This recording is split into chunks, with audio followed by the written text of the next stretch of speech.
क्यों नहीं हो पा रहा है हमारे हृदय में राधा प्रकाश, मतलब परम आनंद?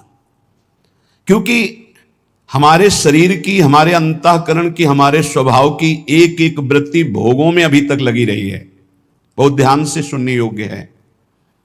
समस्त संसार के प्राणी जितने भी हैं उन सब में भोग प्रधानता है।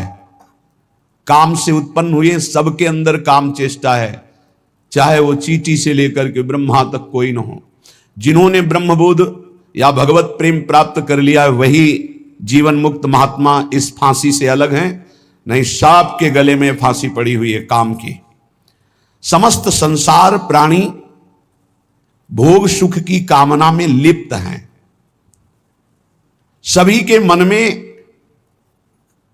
एक लालसा लगी रहती, ये भोगूं, ये चखूं, ये देखूं, ये सूंघूं, वहां जाऊं, मुझे आनंद मिल जाएगा। आनंद की प्राप्ति के लिए प्रकृतिजन्य स्थान, वस्तु, व्यक्ति, इनके भोग की आकांक्षा। बहुत ध्यान से समझिए, समस्त प्राणियों की रचना ही ऐसी है कि भोगाकर्षण इतनी जोर का है, देखना, सुनना, चखना, भोगना, स्पर्श करना, यही पूरा चिंतन चलता रहता है रात दिन। क्या खाना है, कहां जाना है, क्या देखना है, क्या सुनना है, क्या भोगना है, क्या पाना है, क्या, बस यही चलता रहता है।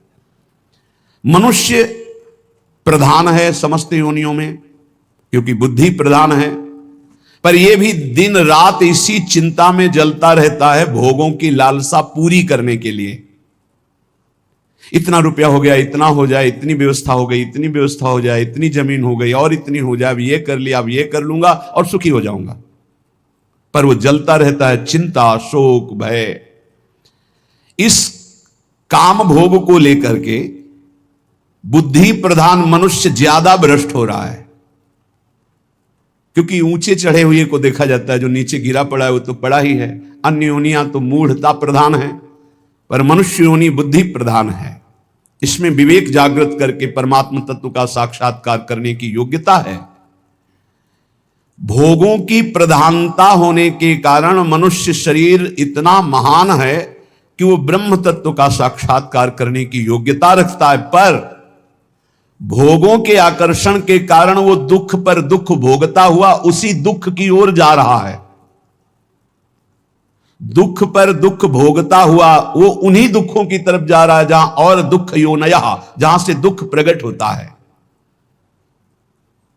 यह भोग कामना मनुष्य में जो दिव्य शक्तियां हैं, जो दिव्य ज्ञान है, बहुत ध्यान देने योग्य बात है। मनुष्य में जो दिव्य शक्तियां हैं, दिव्य ज्ञान है, दिव्य आनंद है, उसको ये भोग वासना ढक देती है। 3 प्रकार से ढकती है। जैसे दर्पण में मल जमा हो जाता है, जैसे आग राख और धुएं से ढकी होती है, होती अंदर आग है।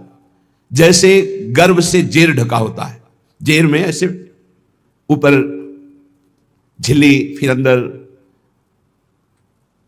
ऐसे घृणित पदार्थ उनके अंदर होता है। ऐसे 3 प्रकार के साधकों की बुद्धि काम में ढक जाती है। जो एक अच्छे सतोगुणी होते हैं उनकी धुआं और राख से ढकी हुई अग्नि की समान बुद्धि होती है। थोड़ा सा फूंक लगी, अग्नि प्रज्वलित हो गई। थोड़ा सा झटका लगा, अरे मैं कहां भ्रमित हो रहा हूं, मैं अपना पतन कर रहा हूं, तत्काल वो सावधान हो गया और ज्ञानाग्नि प्रकट हुई, वासना को त्याग करके वो आगे बढ़ गया। दूसरा सत रज मिश्रित, दर्पण सामने है पर चेहरा नहीं दिखाई दे रहा, बोध नहीं हो रहा क्योंकि मल लगा हुआ है। उसके लिए विशेष सत्संग की आवश्यकता है। जब बार बार सत्संग सुने तब उसको चेतना जागृत होती है, अरे मैं गलत हूं, मैं गलत मार्ग में जा रहा हूं। जे भी ऐसे फेरा गया हाथ, मल हटा से प्रतिबिंब दिखाई देने लगा। ऐसे ही जे भी उसको सत्संग के द्वारा विवेक हुआ, उसने वासना का त्याग किया, शुद्ध ज्ञान जागृत हो गया। तीसरा, जैसे वो जेर में ढका हुआ गर्भ, सत्य क्या है असत्य क्या है बिल्कुल बोध नहीं। इनके लिए बहुत काल सत्संग की जरूरत है। जब बहुकाल करी सत्संगा तभी हो सब संशय भंगा। जब बहुत काल सत्संग होता तब इनको चेतना जागृत होती है, अरे मैं गलत हूं। नहीं, काफी समय तक सत्संग करते हुए भी असत आचरण होते रहते हैं। जब सत्संग बहुत काल किया जाता है तो श्रवण मात्र से हृदय पवित्र होता है। जब हृदय पवित्र होता है तब चेतना जा रही मैं कहां भ्रमित हो रहा हूं। वो काम भोग वासना के कारण अपने ज्ञान को ढका, अपनी शक्तियों को भूला हुआ, अपने आनंद स्वरूप को भूला हुआ, जहां अधिक दुख भोगना है उसी भोगों की तरफ बढ़ता जाता है। काम कलुषित हृदय इस विष को अमृत मानकर खाने के लिए ललचाने लगता है। ये काम तब हटाना मुश्किल बन जाता है जब पवित्र प्रेम का रूप इसे दिया जाता है। पवित्र प्रेम का नाम इस जब भयानक मलिन आचरण काम को दिया जाता है तब यह हटना मुश्किल हो जाता है। कांच और हीरा देखने में एक जैसा दिखाई देता है, पर दोनों में महान अंतर होता है। एक 10-20 रुपया का मिल जाएगा इतना, और एक करोड़ों का बिकता है हीरा, और उसकी पहचान केवल जौहरी जानता है। पहचान होती है एक घन का प्रहार करो कांच चकनाचूर हो जाएगा, और हीरा ज्यों का त्यों चमकता हुआ वैसे ही रहेगा। ऐसे ही काम और प्रेम में अंतर है। काम सुख वांछा, जहां प्रतिकूलता है तो चूर चूर हो जाएगा वो, और प्रेम प्रतिकूलता में निखार आता है। कोई असली प्रेमी ही पहचानता है कि प्रेम किसे कहते हैं और काम किसे कहते हैं। बिरले ही कोई होते हैं जो प्रेम को जानते नहीं तो काम को ही प्रेम मान लेते हैं। प्रेम शून्य काम भाव को प्रेम मानकर जब स्वीकार कर लिया जाता है तब इसको दूर करना बहुत कठिन होता है, क्योंकि दोष को दोष मान लिया जाए तो निकल जाएगा, गुण मान लिया जाए तो बहुत कठिन होता है निकल पाना। काम अंधा होता है, प्रेम निर्मल तेजोमय भास्कर के समान होता है। जैसे अंधा मनुष्य कम से कम अपने को तो जानता है, लेकिन कामांध पुरुष तो अपने को भी नहीं जानता कि मैं क्या करने जा रहा हूं, क्या कर रहा हूं, क्यों कर रहा हूं, इसका परिणाम क्या होगा, वो इसे नहीं जान पाता। कोआ मदांधो, अंधों में अंधा बड़ा कौन है? बोले मदना तुरोवा, जिससे काम व्याप्त कर लिया, अधीन कर लिया, सबसे बड़ा अंधा है, उसको कुछ नहीं दिखाई देता। कामांध मनुष्य अपने हित को भी नहीं जानता, इसलिए अंधों में बड़ा अंधा कामांध है। काम उदय होने पर विद्वान की विद्वता, त्यागी का त्याग, तपस्वी की तपस्या, साधु की साधुता, वैरागी का वैराग्य क्षण मात्र में नष्ट हो जाता है, क्षण मात्र में नष्ट हो जाता है। कामांध मनुष्य अपना तो कल्याण कर ही नहीं सकता, बल्कि उल्टा अपना सर्वनाश कर लेता है। काम की दृष्टि अधा होती है, अधोअंगों में होती है, जनेन्द्री में, जनेन्द्री की तृप्ति में या और इंद्रियों की तृप्ति में। प्रेम का लक्ष्य ऊर्ध्वतम होता है, दिव्य होता है, चैतन्य घन होता है, और वो सिर्फ श्री कृष्ण से होता है, हरि से होता है, प्रभु से होता है। काम आत्मबंधन, प्रेम जीवन मुक्तता। प्रेम से दिव्य भगवदानंद का दुर्लभ आस्वादन मिलता है। काम प्रतिपल हृदय को जलाता रहता है, शरीर की शक्ति को क्षीण करता रहता है। किसी भी काम में मन न लगना, कोई भी कार्य सुचारू पूर्वक न होना, ये बहुत दुर्गति कर देता है। कामेर तात्पर्य निज संभोग केवल, कृष्ण सुख तात्पर्य प्रेम तो प्रबल। लोक धर्म, वेद धर्म, देह धर्म, कर्म, लज्जा धैर्य देह सुख, आत्म सुख मर्म, सर्व त्याग करिए करे कृष्णेर भजन, कृष्ण सुख हेतु करे प्रेमेर सेवन। अतएव कामे प्रेमे बहुत अंतर, कामंधतम प्रेम निर्मल भास्कर। जब मनुष्य की कामना शरीर में केंद्रित होती कि शरीर भोग कर सुखी होऊंगा, उसका ज्ञान ढक जाता है, उसकी दिव्य शक्ति ढक जाती है, उसका आनंद ढक जाता है और बड़ा नीच होता चला जाता है वो। और जब सत्संग के द्वारा हमारी चित्त वृत्ति केंद्रित होती परमात्मा में, प्रभु में, श्री कृष्ण में, श्री हरि में, प्रियाजू में, तब वो दिव्य प्रेम बनता है। प्रेम शब्द केवल भगवत चरणारविंद में जुड़ने से होगा। संसार में प्रेम नहीं होता, काम होता है, राग होता है, मोह होता है, आसक्ति होती है।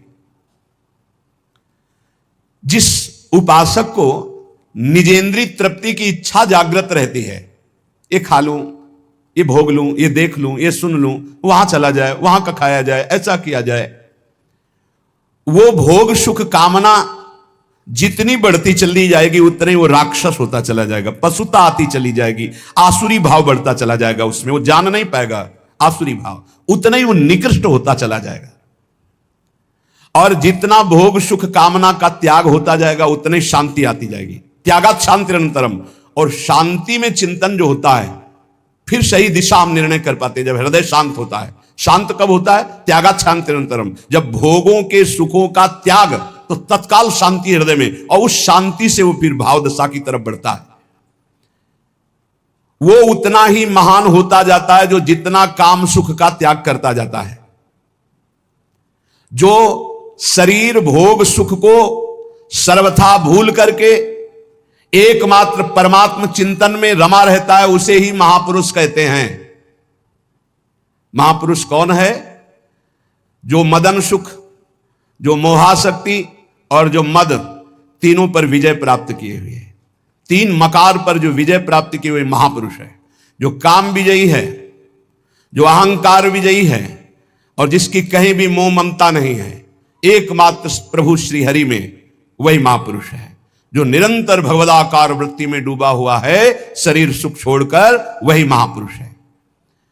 जिनका आत्मसुख सदा सर्वदा प्रभु के सुख में परिणित हो जाता है, उन महापुरुषों द्वारा जगत का कल्याण अपने आप प्रारंभ हो जाता है। वो जगत बंदनी, उनकी तुलना में कोई भी तपस्वी या कोई भी नहीं हो सकता। जो निरंतर भगवान के चिंतन में डूबे हैं, शरीर सुख के त्यागी हैं, उन महापुरुषों के द्वारा जगत मंगल स्वयं होता है। उनको संकल्प नहीं करना पड़ता, उनकी बराबरी कोई नहीं कर सकता। जो प्रेमी जन होते हैं वो इष्ट सुख प्राणा होते हैं। अपने इष्ट के सुख में निमग्न रहने वाले, अपने इष्ट को प्राण समर्पित करने वाले, जैसे भगवान श्री कृष्णचंद्र जो गीता में कहते हैं, मदगत प्राणा मच्चित्ता मदगत प्राणा बोधयंता परस्परम। जो मेरे में सदैव चित्त लगाए हुए हैं और मेरे को प्राण समर्पित कर दिए हैं। अब जीने मरने की परवाह नहीं, अब भूख प्यास की परवाह नहीं, अब दुख सुख की परवाह नहीं, क्योंकि मेरे प्राण प्राणनाथ को समर्पित है। उनका सहज सुख हो जाता है भगवदानंद। जैसे अभी सहज सुख है विषयानंद, हमारी वृत्तियां सहज में विषयानंद में जाती है, ऐसे उन महापुरुषों का सहज चिंतन, सहज आनंद भगवदानंद होता है। वेद धर्म, देह धर्म, लोक धर्म, लोक की लज्जा, देह सुख, आत्म सुख, परिवार सुख, आर्यपथ, धन के द्वारा प्राप्त सुख, ये सब का त्याग हो जाता है। एकमात्र केवल प्रभु, अपने आराध्य देव, प्रिया प्रीतम, श्यामा श्याम। जब तक उपासक के हृदय में लोक की परवाह है, परलोक की परवाह है, वैदिक सिद्धांतों की परवाह है, भोग मोक्ष की परवाह है, तब तक अभी प्रेम रण क्षेत्र में वो नहीं उतरा। जो प्रेम क्षेत्र में उतरता है, न लाज तीन लोकन की, न वेद को कहो करे, न शंख भूत प्रेत की, न देव जच्छते डरे, सुने न कान और की, दृश्य न और इच्छना।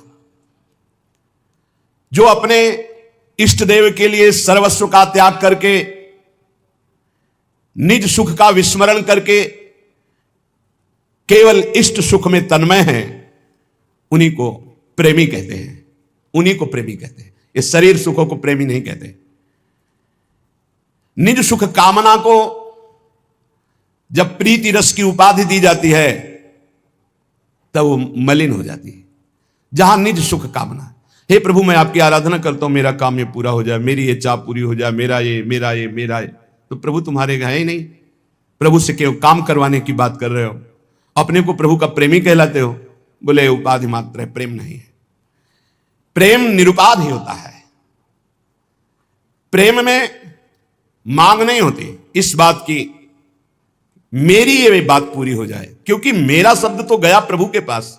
ये तन प्रभु का, मन प्रभु का, प्राण प्रभु का, परिवार प्रभु का, जगत प्रभु का, मेरे सिर्फ प्रभु, मेरे तो गिरधर गोपाल, दूसरों न कोई। जब आप ही मेरे हो तो आपसे क्या मांगना है?